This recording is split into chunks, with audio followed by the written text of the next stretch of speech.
pockets and she's waiting for a downtown train.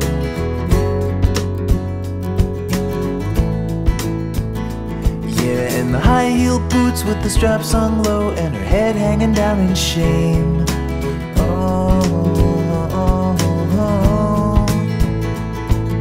The wolves all dress up just like sheep and they go and hit the town. And Sharon never sees them, but they're hanging all around.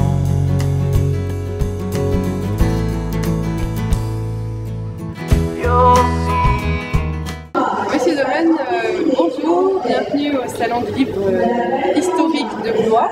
Bonjour Madame Barraud. Merci. On est ravis de vous accueillir sur le stand des livres en dédicace. Nous sommes le samedi 16 octobre.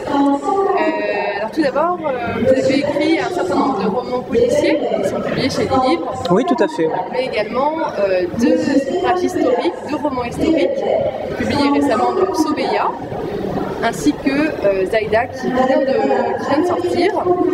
Et donc vous êtes aujourd'hui ici pour Sobeya, princesse de Cordoue. C'est ça, oui. Est-ce que vous pourriez nous raconter l'histoire en quelques mots?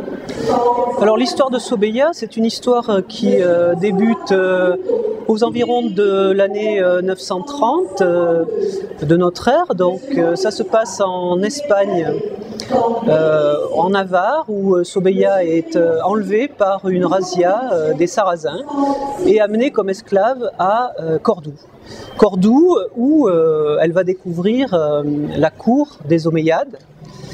Et peu à peu, elle va s'élever dans cette cour des Omeyyades pour devenir la princesse donc Sobeya.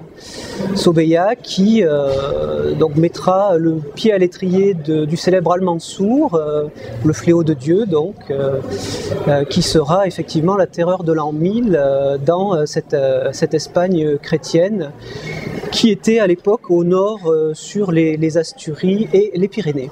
Al-Mansour, c'était donc au départ l'intendant de la princesse Sobeya.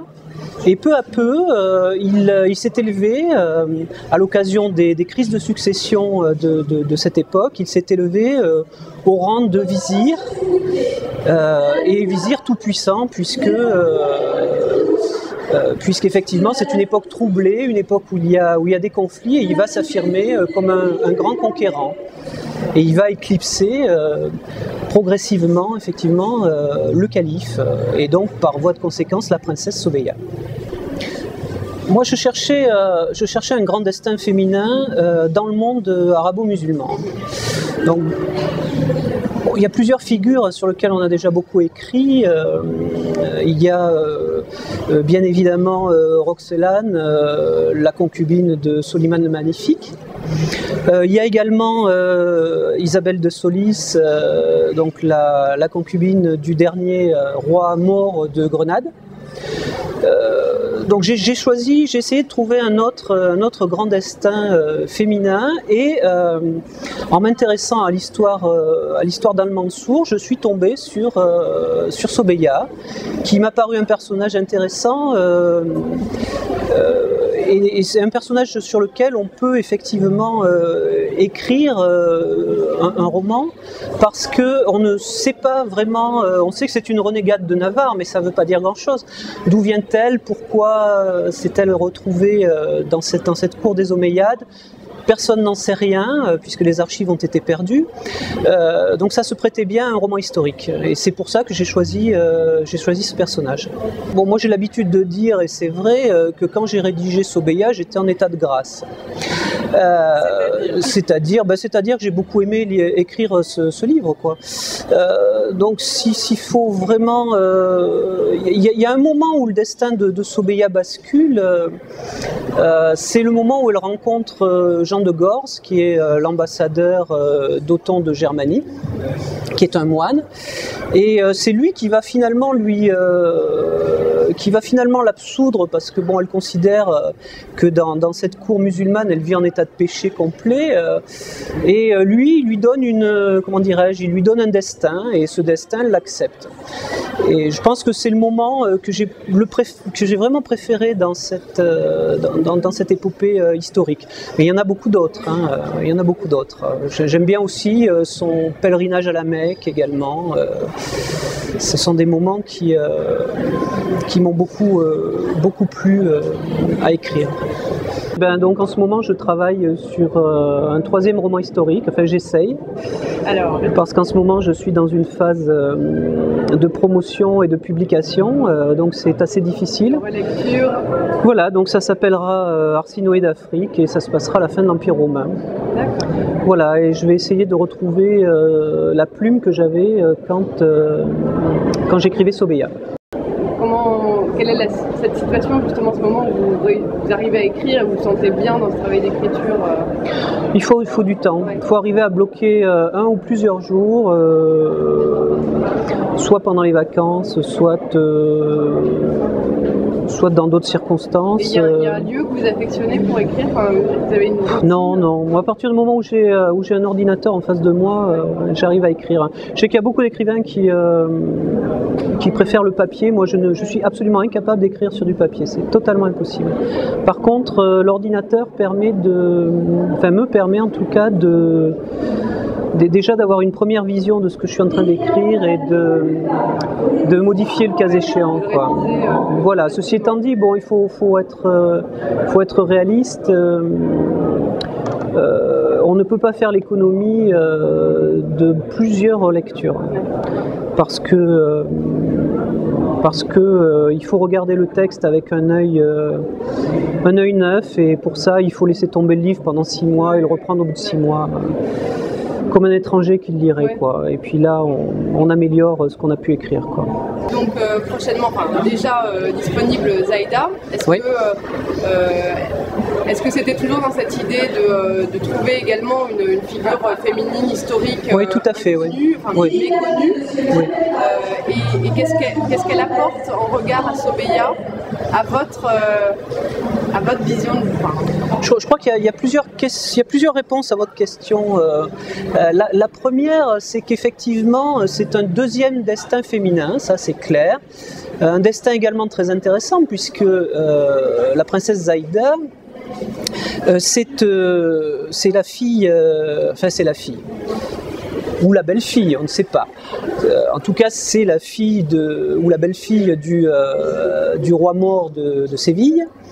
Et ça se passe à l'époque donc de l'invasion des Almoravides du Maroc. Et Zaïda va préférer s'exiler à la cour du roi de Castille, donc catholique, plutôt que de rester en Andalousie conquise. Donc ça m'a paru quand même, c'est quand même pas un destin tout à fait ordinaire.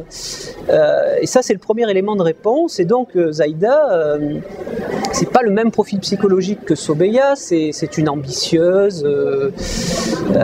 C'est une ambitieuse qui va tout faire pour devenir en fait reine de Castille. Et elle passe d'une culture à l'autre. Absolument. C'est ce mélange de. Elle passe d'une culture à l'autre, mais il faut quand même pas oublier que les cultures à cette époque sont quand même relativement mélangées. L'Espagne, à l'époque de Zaïda, c'est une Espagne qui est dominée par les musulmans depuis des centaines d'années. Et les cultures se sont toujours mélangées de toute façon. Donc, cette acculturation, je pense, s'est faite relativement facilement. Donc ça, c'était le premier élément de réponse. Le deuxième élément de réponse, c'est qu'en travaillant sur Sobeya, j'avais accumulé une importante documentation sur les royaumes chrétiens du Nord. Et dans ces royaumes chrétiens du Nord, il y a également des destins extrêmement intéressants. Et parmi ces destins intéressants, il y a celui d'Alphonse VI de Castille, qui va être le conquérant de Tolède. Hein. C'est à cette époque-là que le destin de l'Espagne va basculer, puisqu'à partir du moment où la Castille va dominer Tolède, elle va dominer l'Espagne par le fait. Et ce Alphonse VI, il a eu 6 femmes, comme un païen, et donc c'était un destin également très intéressant, et je pense que c'est ce qui m'a fait effectivement la rencontre d'Alphonse VI et de Zaïda. Ça m'a rendu cette histoire extrêmement intéressante. Est-ce que vous avez eu l'occasion personnellement de vous rendre dans les décors Oui, pas à Tolède, mais dans les décors de Sobeya, oui, bien sûr. Je suis allé à la grande mosquée de Cordoue, bien sûr. Je suis allé également à Séville, bien sûr, à Grenade. Et ce sont des souvenirs inoubliables parce que, notamment la grande mosquée de Cordoue, c'est quelque chose d'assez extraordinaire. C'est assez curieux de trouver en plein centre de l'Espagne cette immense mosquée qui est une des plus grandes du monde. Hein.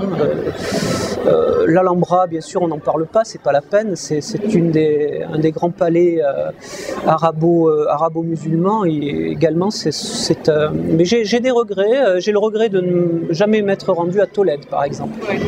Ça, c'est sûr. À Tolède, également à Léon et dans les Asturies, à Saint-Jacques-de-Compostelle.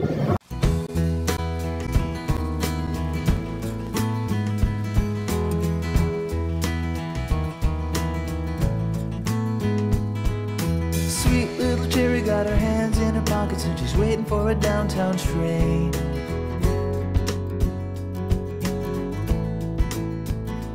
Yeah, in the high-heeled boots with the straps hung low and her head hanging down in shame.